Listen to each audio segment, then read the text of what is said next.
जी हाँ दोस्तों, स्वागत है आप सभी का आपके इस YouTube platform target with Ashutosh पर। प्यारे साथियों, जैसा कि आप लोग जानते हैं कि हम इंग्लिश ट्रांसलेशन की क्लास स्टार्ट कर चुके हैं। तो इस इंग्लिश ट्रांसलेशन की क्लास में आज हम आप सभी लोगों को प्रेजेंट इंडेफिनिट टेंस के बारे में बताएंगे।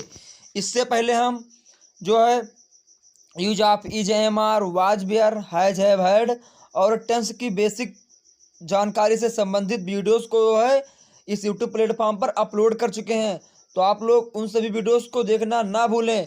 और साथ में इस यूट्यूब प्लेटफॉर्म पर आप सभी लोगों के लिए जीएसजी के जो है ट्रिकी अंदाज में एक अच्छे तरीके से, और उसके साथ वोकैब यानी डेली वर्ड मीनिंग जो है, इन सभी चीज़ों से संबंधित वीडियोस पहले से ही अपलोड है। आप लोग उन सभी वीडियोस को देखना ना भूलें। और अभी तक इस यूट्यूब प्लेटफॉर्म पर नए हैं तो आज ही इस चैनल को सब्सक्राइब करके बेल आइकन को प्रेस कर दीजिए, ताकि आने वाली और भी सारी वीडियो सबसे पहले आपके पास पहुंचे। और अपने मित्रों, भाइयों, बहनों को जो है ज़रूर बताइए, उनके साथ शेयर कीजिए। ठीक है, तो हम आज आप सभी लोगों को प्रेजेंट इंडेफिनिट टेंस के बारे में बताएंगे। इससे संबंधित जितने भी परीक्षा उपयोगी प्रश्न हैं या जितने भी हमें इंग्लिश ट्रांसलेशन में जो सहायता करेंगे, मतलब इनको जो है ट्रांसलेशन करने में या अनुवाद करने में जिन जिन महत्वपूर्ण बिंदुओं का ध्यान रखना है, वो सारी चीज़ें आज हम आपको बताएंगे। तो इसीलिए आप लोग इस वीडियो से जो है जुड़ना आप लोग के लिए एकदम ज़रूरी है। आप इस वीडियो का जो है अनदेखा ना करें, क्योंकि आप कहीं भी पढ़ते हैं, क्लास में पढ़ते हैं या आप कहीं कोचिंग सेंटर में पढ़ रहे हैं, फिर भी आप इस वीडियो को ज़रूर देखिए, क्योंकि इस वीडियो में हम प्रेजेंट इंडेफिनिट टेंस को एक नए अंदाज में, एक अच्छे तरीके से, कह सकते हैं आप एक अच्छे लेवल का जो है आपको सिखाएंगे। ठीक है, तो चलिए आज का टॉपिक है प्रेजेंट इंडेफिनिट टेंस। अब देखिए, इसमें जो सबसे पहले हम इसकी पहचान बताएंगे। सबसे पहले हम कोई भी वाक्य लिखा है तो कैसे उसे हम पहचानेंगे कि ये कौन सा टेंस है। तो आइए देखिए, सबसे पहले हम पहचानने के लिए क्या होगा, वर्ब प्लस ता है, ती है, ते है, ता हूँ, अगर इतने शब्द हैं तो वहाँ पर क्या होगा, प्रेजेंट इंडेफिनिट टेंस होगा। देखिए, सबसे पहली बात तो हम लोग जो है अभी तक यही पढ़ते थे, जब वाक्य के अंत में क्या पढ़ते थे, जब वाक्य के अंत में ता है, ती है, ते हैं। तो मैं ऐसा मानता हूँ ये सारी चीज़ें गलत हैं, क्योंकि ऐसा जिस भी किताब में लिखा है या जो भी टीचर आपको पढ़ा रहे हैं, ये सरासर आपको गलत सिखा रहे हैं। ठीक है, अगर ऐसा होता तो फिर मैं देता हूँ वाक्य, आप लोग बना के दिखाइए। जैसे वाक्य आ जाता है आपके सामने कि गाय का दूध मीठा होता है। क्या होता है, गाय का दूध मीठा होता है।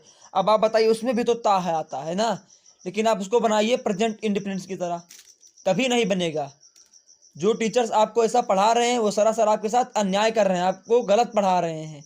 ठीक है, देखिए हम प्रेजेंट इंडेफिनिट टेंस की पहचान ऐसे करेंगे। देखिए, जब वर्ब के साथ ता है, ती है, ता हूँ आदि शब्द आते हैं, तभी वहाँ पर हमारा प्रेजेंट इंडेफिनिट टेंस होता है।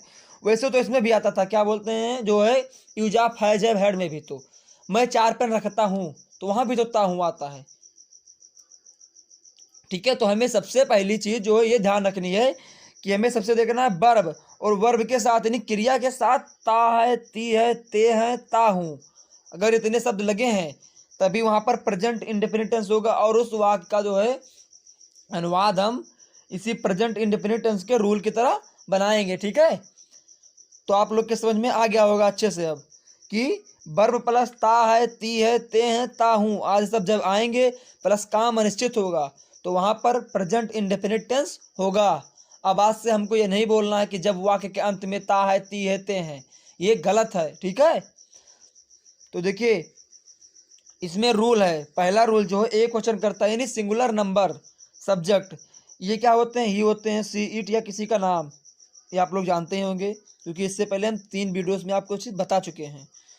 तो एक वचनकर्ता के साथ जो है वर्ब की पहली अवस्था में यस या ईएस लगाते हैं, यानी जब एक वचनकर्ता आ जाएगा तो वहाँ पर जो है वर्ब की पहली अवस्था में यस या ईएस लगा देंगे। ठीक है, और इसके बाद रूल नंबर 2 है बहुवचनकर्ता। बहुवचनकर्ता आई, बी, यू, दे, इनके साथ वर्ब की पहली अवस्था लगाते हैं, ना कि यस या ईएस लगाएंगे। ठीक है, जब आई, बी, यू, दे रहेगा तो वहाँ पर सिर्फ और सिर्फ वर्ब की फर्स्ट फॉर्म का ही प्रयोग करेंगे।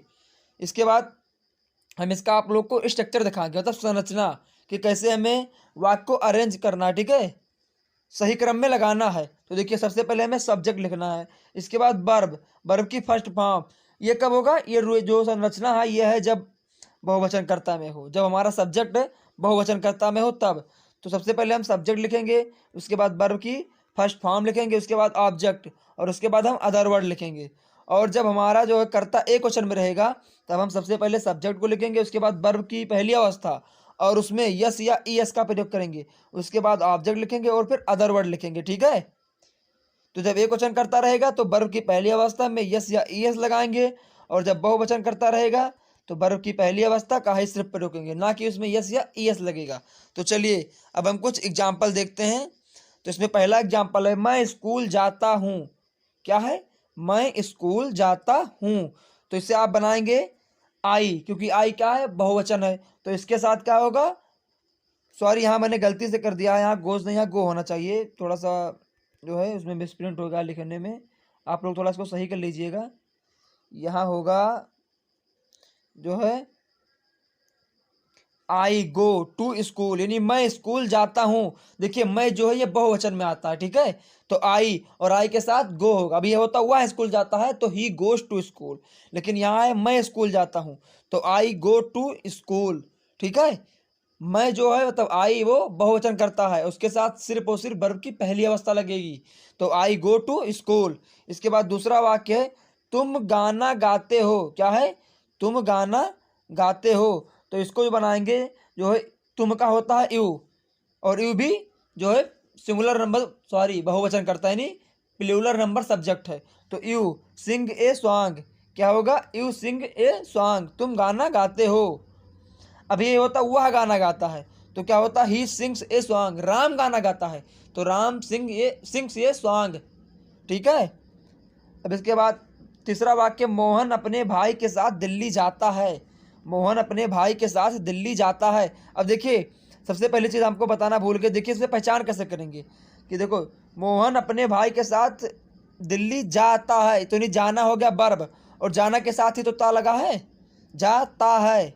ठीक है, तो इसीलिए यहाँ पर क्या होगा? प्रेजेंट इंडेफिनिट टेंस होगा। जैसे मैं स्कूल जाता हूँ तो ता हूँ आया ना, किसके साथ? वर्ब के साथ ता लगा है। तुम गाना गाते हो तो गाना गाने के साथ ही तो लगा है हो, ते हो। तो इसीलिए हमें ऐसे ही पहचान करना है।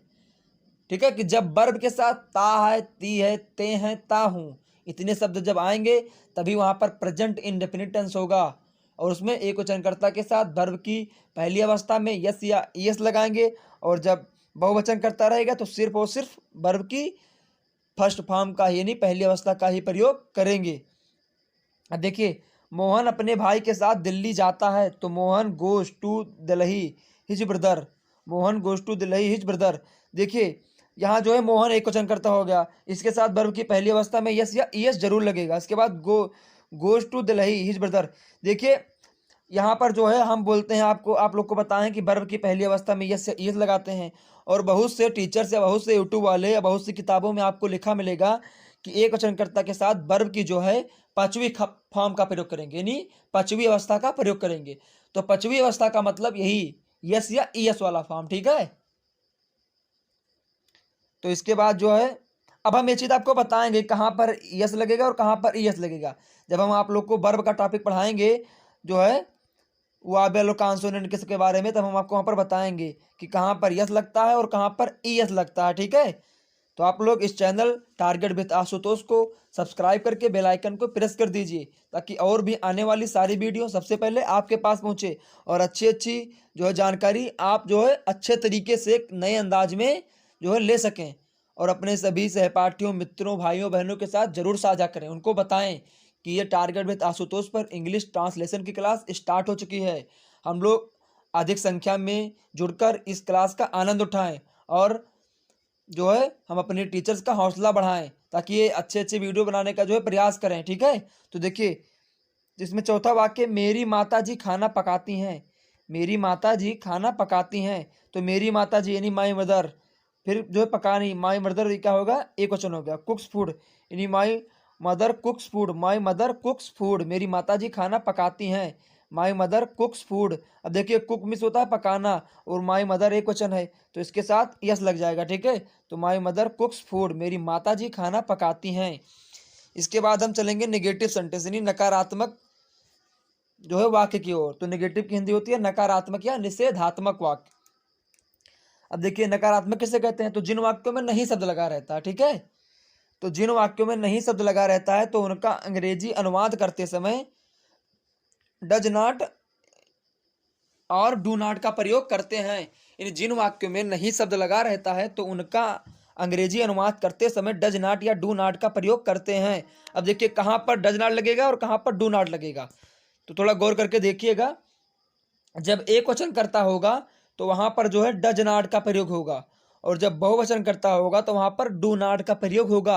अभी हम आपको अफर्मेटिव सेंटेंस यानी सिंपल वाक्य में आपको बताए थे कि एक वचनकर्ता के साथ वर्ब की पहली अवस्था में यस या ईएस लगा देते हैं, और बहुवचनकर्ता के साथ सिर्फ और सिर्फ वर्ब की पहली अवस्था लगाते हैं। लेकिन यहाँ पर ऐसा कुछ नहीं, यहाँ पर है एक वचनकर्ता के साथ डज नॉट प्लस वर्ब की पहली अवस्था लगाएंगे, और बहुवचनकर्ता के साथ डू नॉट प्लस वर्ब की पहली अवस्था लगाएंगे, ठीक है।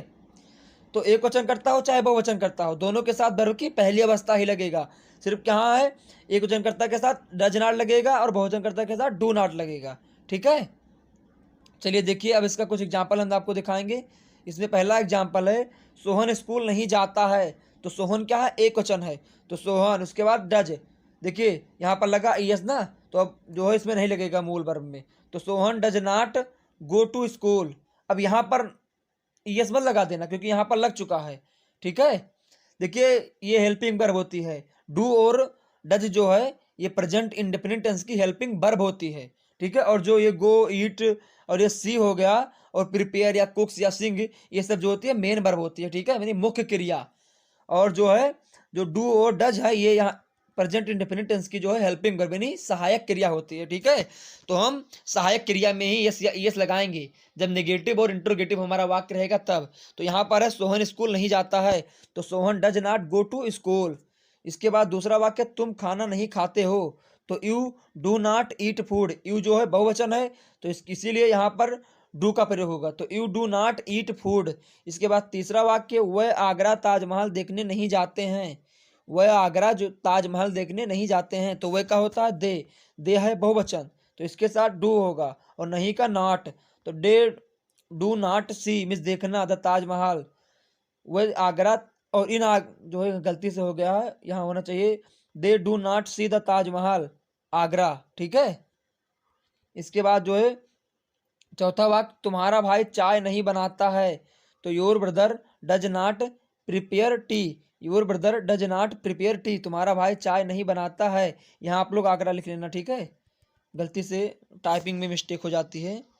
इसके बाद हम चलेंगे इंट्रोगेटिव सेंटेंस की ओर। तो इसमें इंट्रोगेटिव सेंटेंस जो है इसकी हिंदी होती है प्रश्नवाचक वाक्य। इसमें पहला रूल है जब वाक्य क्या शब्द से प्रारंभ हो तो सब्जेक्ट के अनुसार डू या डज का प्रयोग वाक्य में सर्वप्रथम करते हैं। यानी जब वाक्य हमारा क्या से प्रारंभ होगा और लास्ट में वर्ब प्लस ता है तीहे होंगे, तो वहां पर जो है हम उसका अनुवाद करते समय जो है सब्जेक्ट के अनुसार डू या डज का प्रयोग करेंगे, ठीक है। चलिए देखिए इसका स्ट्रक्चर, डू या does plus subject plus verb की first form plus object plus other word, और उसके बाद क्वेश्चन मार्क, ठीक है। इसका भी एग्जाम्पल देखेंगे। तो पहला एग्जाम्पल है क्या मोहन स्कूल जाता है। क्या मोहन स्कूल जाता है, उसके बाद क्वेश्चन मार्क, तो इसका अनुवाद बनाएंगे does Mohan go to school, क्योंकि मोहन एक वचन है तो इसलिए यहाँ पर डज लगेगा, तो does Mohan go to school, फिर क्वेश्चन मार्क। इसके बाद दूसरा वाक्य क्या तुम खाना खाते हो। क्या तुम खाना खाते हो, तो इसका जो है बनेगा डू यू ईट फूड। क्या होगा, डू यू ईट फूड। इसके बाद जो है तुम खाना खाते हो, तो यू डू ईट फूड। इसके बाद जो है हमारा तीसरा वाक्य क्या मैं रोज लखनऊ जाता हूँ। क्या मैं रोज लखनऊ जाता हूँ, तो इसका बनेगा do I go to Lucknow daily. Do I go to Lucknow daily, क्या मैं रोज लखनऊ जाता हूँ। डेली का मतलब रोज होता है, ठीक है, और गो मिस जाना। इसके बाद क्या तुम खाना पकाते हो। क्या तुम खाना पकाते हो, पकाने के क्या होगा, कुक होगा। तो क्या का तुम जो है बहुवचन है तो इसलिए यहाँ पर डू लगेगा, तो do you cook food. Do you cook food, ठीक है। अभी यही होता तुम खाना पकाते हो तो यू कुक फूड होता।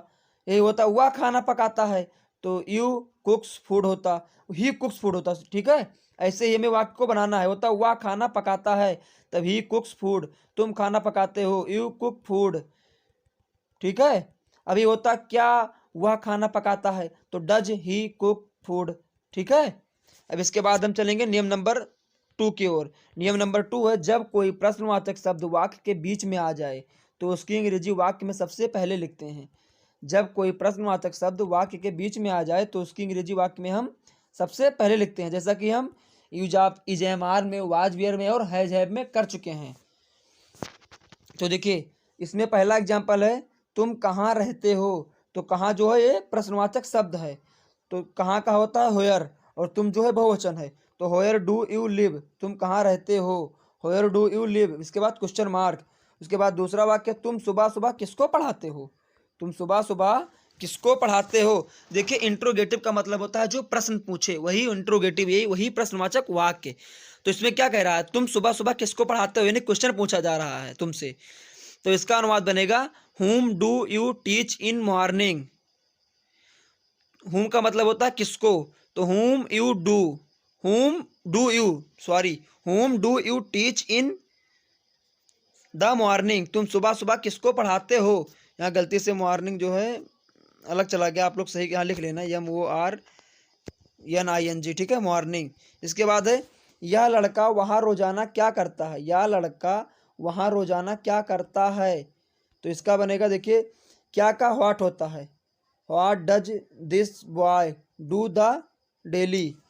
डू मीन्स क्या होता है करना, तो what does this boy do the daily. वह सॉरी दान यहाँ देयर होना चाहिए, हाँ देयर लिखा तो है। ठीक है, तो क्या होगा, what does this boy do there daily. There means वहाँ होता है, और होता है यह लड़का यहाँ क्या करता है, तो what does this boy do here daily. ठीक है, तो यहाँ का हेयर और वहाँ का देयर, तो यह लड़का वहाँ रोजाना क्या करता है, तो इसका बनेगा what does this boy do there daily. अभी यही क्या जो है पहले आ जाता तो फिर हम डू या डज को पहले लिखते हैं, लेकिन अगर बीच में क्या आया है तो क्या की इंग्लिश होती है व्हाट। ठीक है, याद रखना, अगर वाक्य में पहले क्या आ जाए तो वहां पर व्हाट मत लिखना, क्योंकि वहां पर डू या डज जो है वो प्रश्न क्या का जो है अर्थ हमें पूर्ण कर देता है। ठीक है, तो जब क्या बीच में रहेगा तभी हम उसकी अंग्रेजी व्हाट को पहले लिखेंगे वाक्य में। ये चीज़ आप लोग, इसीलिए हम इस वाक्य को यहाँ पर लेकर आए थे ताकि आप लोग आसानी से सीख सकें।